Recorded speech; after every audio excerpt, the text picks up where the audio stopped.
Welcome to the Chronological One-Year Bible, January 14th. Today's reading will include Genesis chapter 37, verse 1 through chapter 38, verse 30, 1 Chronicles chapter 2, verses 3 through 6, 1 Chronicles chapter 2, verse 8, and Genesis chapter 39, verses 1 through 23. So Jacob settled again in the land of Canaan, where his father had lived as a foreigner. This is the account of Jacob and his family. When Joseph was 17 years old, he often tended his father's flocks. He worked for his half-brothers, the sons of his father's wives Bilhah and Zilpah. But Joseph reported to his father some of the bad things his brothers were doing. Jacob loved Joseph more than any of his other children because Joseph had been born to him in his old age. So one day Jacob had a special gift made for Joseph, a beautiful robe. But his brothers hated Joseph because their father loved him more than the rest of them. They couldn't say a kind word to him. One night, Joseph had a dream, and when he told his brothers about it, they hated him more than ever. "Listen to this dream," he said. "We were out in the field tying up bundles of grain. Suddenly, my bundle stood up, and your bundles all gathered around and bowed low before mine." His brothers responded, "So you think you will be our king, do you? Do you actually think you will reign over us?" And they hated him all the more because of his dreams and the way he talked about them. Soon Joseph had another dream, and again he told his brothers about it. "Listen, I've had another dream," he said. "The sun, moon, and 11 stars bowed low before me." This time he told the dream to his father as well as to his brothers, but his father scolded him.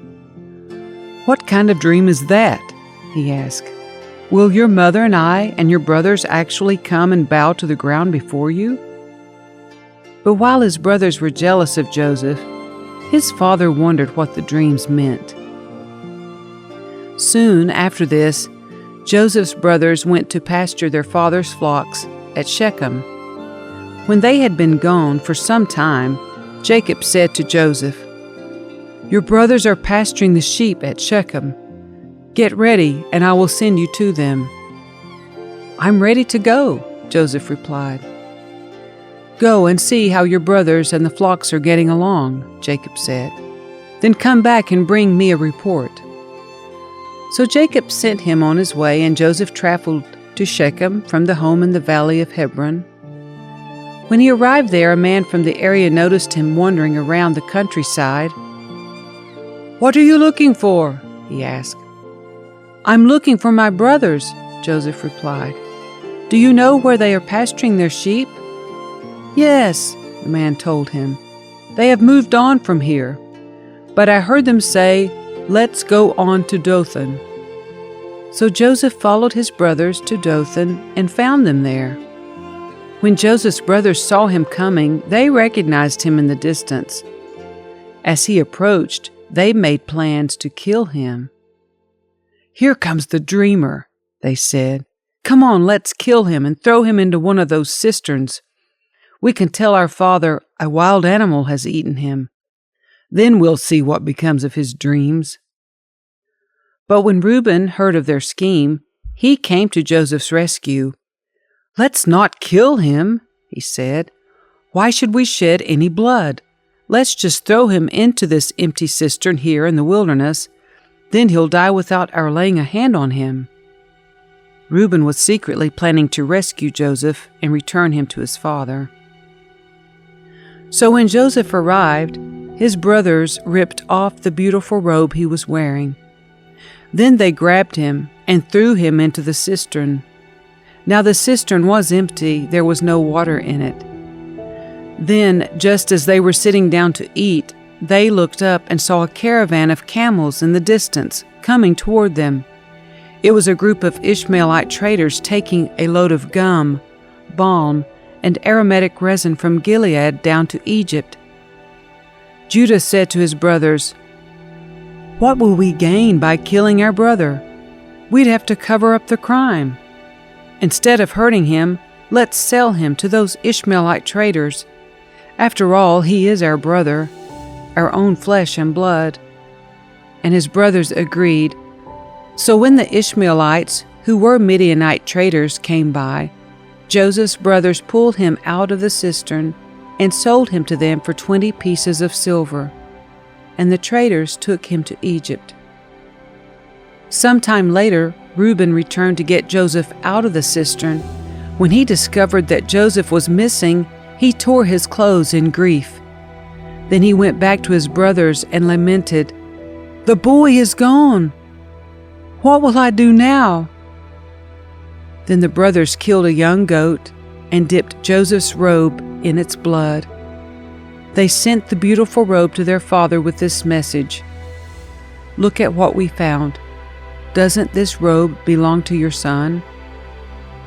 Their father recognized it immediately. "Yes," he said, "it is my son's robe. A wild animal must have eaten him.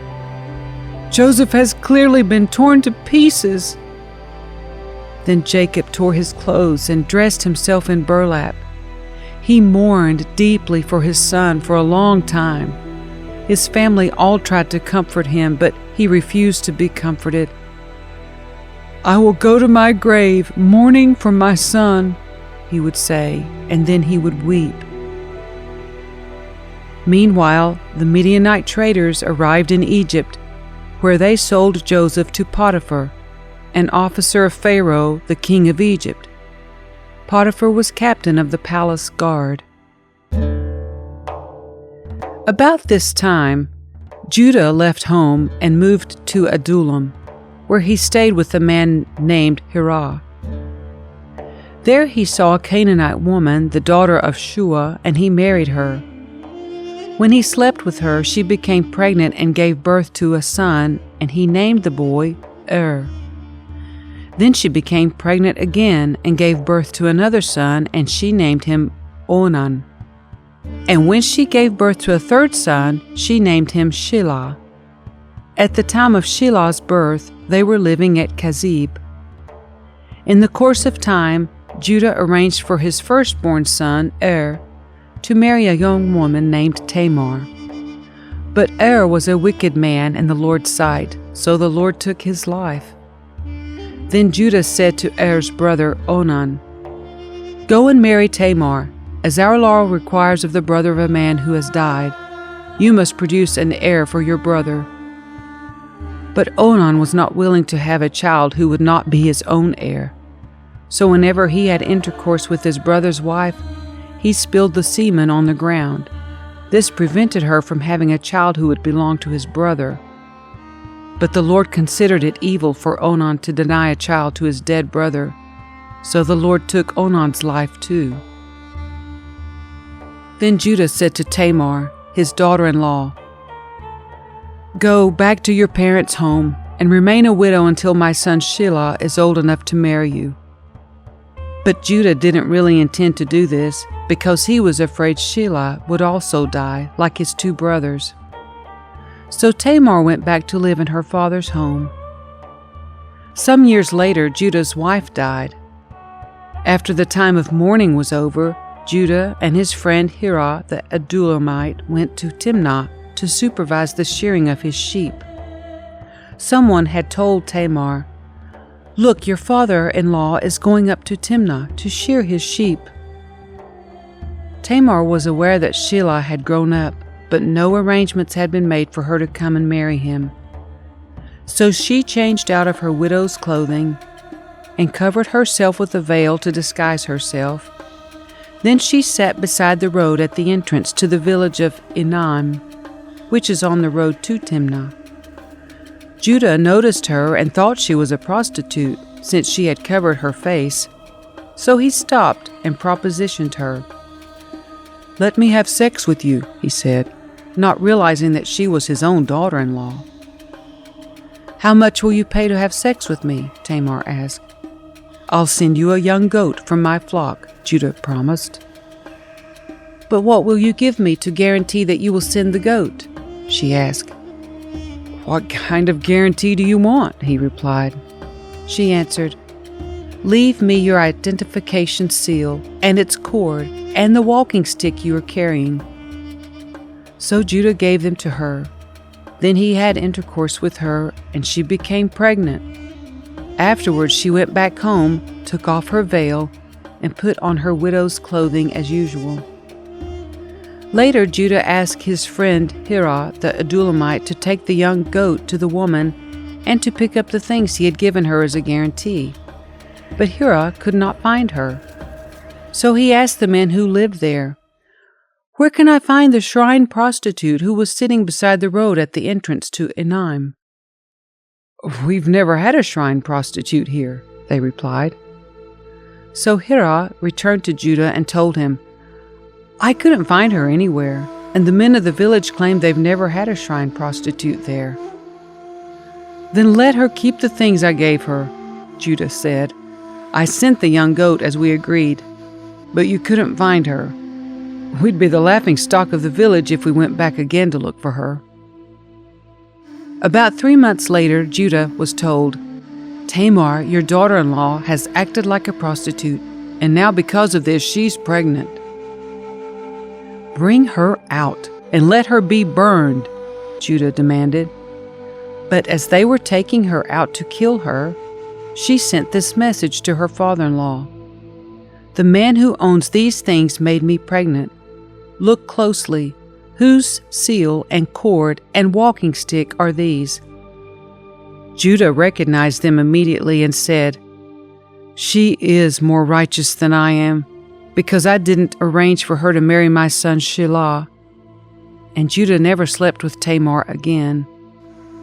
When the time came for Tamar to give birth, it was discovered that she was carrying twins. While she was in labor, one of the babies reached out his hand. The midwife grabbed it and tied a scarlet string around the child's wrist, announcing, "This one came out first." But then he pulled back his hand, and out came his brother. "What?" the midwife exclaimed. "How did you break out first?" So he was named Perez. Then the baby with the scarlet string on his wrist was born, and he was named Zerah. Judah had 3 sons from Bathshua, a Canaanite woman. Their names were Onan, and Shelah. But the Lord saw that the oldest son, was a wicked man, so he killed him. Later, Judah had twin sons from Tamar, his widowed daughter-in-law. Their names were Perez and Zerah. So Judah had 5 sons in all. The sons of Perez were Hezron and Hamul. The sons of Zerah were Zimri, Ethan, Heman, Calcol, and Darda, 5 in all. The son of Ethan was Azariah. When Joseph was taken to Egypt by the Ishmaelite traders, he was purchased by Potiphar, an Egyptian officer. Potiphar was captain of the guard for Pharaoh, the king of Egypt. The Lord was with Joseph, so he succeeded in everything he did as he served in the home of his Egyptian master. Potiphar noticed this and realized that the Lord was with Joseph, giving him success in everything he did. This pleased Potiphar, so he made Joseph his personal attendant. He put him in charge of his entire household and everything he owned. From the day Joseph was put in charge of his master's household and property, the Lord began to bless Potiphar's household.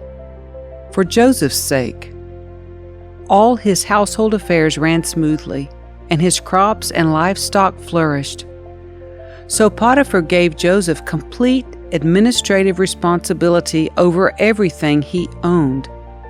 With Joseph there, he didn't worry about a thing, except what kind of food to eat. Joseph was a very handsome and well-built young man, and Potiphar's wife soon began to look at him lustfully. "Come and sleep with me," she demanded. But Joseph refused. "Look," he told her, "my master trusts me with everything in his entire household. No one here has more authority than I do. He has held back nothing from me except you, because you are his wife. How could I do such a wicked thing? It would be a great sin against God." She kept putting pressure on Joseph day after day, but he refused to sleep with her, and he kept out of her way as much as possible. One day, however, no one else was around when he went in to do his work. She came and grabbed him by his cloak, demanding, "Come on, sleep with me." Joseph tore himself away, but he left his cloak in her hand as he ran from the house. When she saw that she was holding his cloak and he had fled, she called out to her servants. Soon all the men came running. "Look," she said, "my husband has brought this Hebrew slave here to make fools of us. He came into my room to rape me, but I screamed. When he heard me scream, he ran outside and got away, but he left his cloak behind with me." She kept the cloak with her until her husband came home. Then she told him her story. "That Hebrew slave you've brought into our house tried to come in and fool around with me," she said. "But when I screamed, he ran outside, leaving his cloak with me." Potiphar was furious when he heard his wife's story about how Joseph had treated her. So he took Joseph and threw him into the prison where the king's prisoners were held, and there he remained.